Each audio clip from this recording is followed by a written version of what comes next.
Rio de Janeiro. The Brazilian government's chaotic response to the coronavirus pandemic worsened Friday as its latest health minister quit barely a month into the job, with daily deaths from infection climbing and a defiant president exhorting people to get back to work. The departure of the health minister, Nelson Teich, who took over just 4 weeks ago after the termination of his predecessor, threatened to compound the political upheaval that has called into question the ability of the president, Jair Bolsonaro, to govern Latin America's largest country. With upward of 800 people dying each day from COVID-19, the disease caused by the virus, Brazil's death rate is now second only to that of the United States. Lax quarantine measures are leading to rising contagion as Mr. Bolsonaro urges Brazilian workers to effectively defy local lockdown orders from states and municipalities. Mr. Teich, an oncologist with no political experience, stepped into the job on April 17 after the president fired Luis Henrique Mandetta, a pediatric orthopedist and politician, following a weeks-long standoff. Mr. Mandetta defended quarantine measures that several governors and mayors had imposed in mid-March to curb the spread of the pandemic. Mr. Bolsonaro railed against them, calling them economically ruinous. During a news conference Friday afternoon, Mr. Teich did not provide a reason for his resignation. "Life is made up of choices, and today I chose to leave," he said. "I didn't accept the job for the position itself. I accepted it because I thought I could help the country and its people." A replacement had not been announced as of Friday afternoon. It was unclear whether Mr. Bolsonaro intended to appoint a new minister with medical expertise. The second highest-ranking official at the ministry, Eduardo Pazuello, is an active-duty army general who has been in the job a few weeks. Mr. Teich maintained a lower profile than his predecessor, and refrained from challenging the president publicly. But it became evident this week that the two were not in sync. The minister was caught off guard by an executive order Mr. Bolsonaro signed calling beauty salons and gyms essential businesses that needed to reopen. As of Friday, Brazil had 218,223 diagnosed cases of the virus and 14,817 deaths.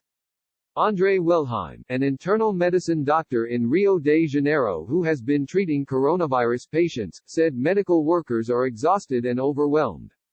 "I'm disappointed by a president who denies reality," he said. "We are expecting more cases now that fewer people are following isolation measures and the health care system isn't prepared for that."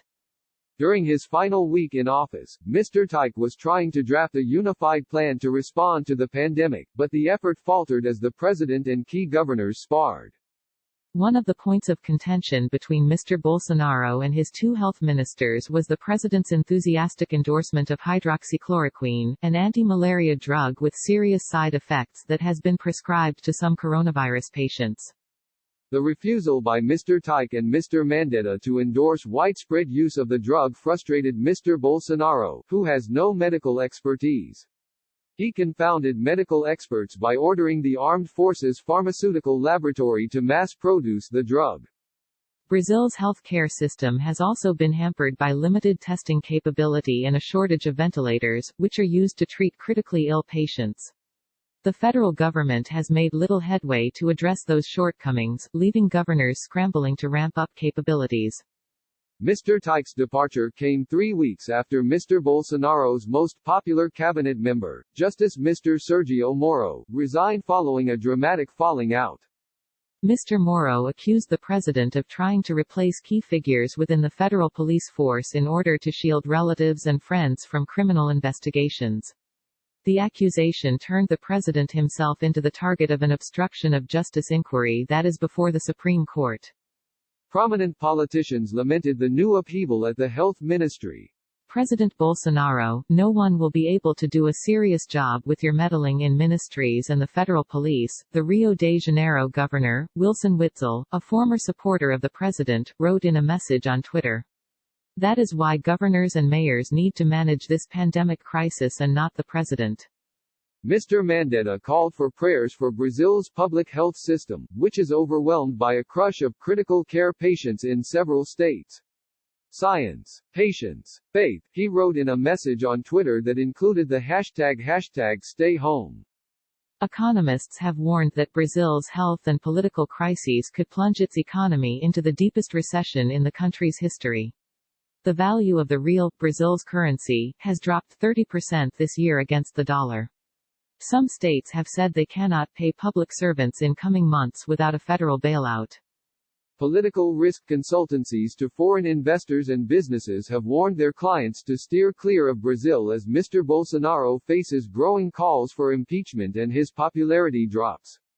My investment advice would be not to run into a burning building, Armando Castelar, an economist at the Gavical Research Consultancy, wrote in a paper outlining Brazil's challenges. Right now, Brazil is best left to the specialists, crazies, long-term opportunists and those without other options. Manuela Andreoni and Leticia Casado contributed reporting.